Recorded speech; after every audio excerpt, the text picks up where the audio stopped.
ஆசீர்வாத ஜெபம் மே 26 2026.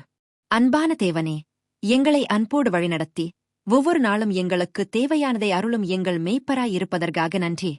எங்களை கவனித்து இன்னொரு நாள் நடத்தினதற்கும் நன்றி. எங்கள் ஒவ்வொரு முடிவிலும் பெரியது சிறியது எங்கள் அடிகளை வழிநடத்தி வாழ்க்கை சிரமமாக இருக்கும்போது அமைதியான நீர்நிலைகளின் அருகே மென்மையாக நடத்துவாயாக. உம்மில் எங்களுக்கு எதுவும் குறைவில்லை என்பதை நினைவூட்டும். கவலைக்குப் பதிலாக சமாதானத்தையும் பயத்திற்குப் பதிலாக நம்பிக்கையையும் எங்கள் இருதயங்களில் நிரப்புவாயாக. எதுவாக வந்தாலும் நீர் எங்களுடன் இருக்கிறீர் என்ற உறுதியிலே ஓய்வெடுக்க எங்களை உதவி செய்யும். இயேசுவின் நாமத்தில் ஜெபிக்கிறோம். ஆமென்.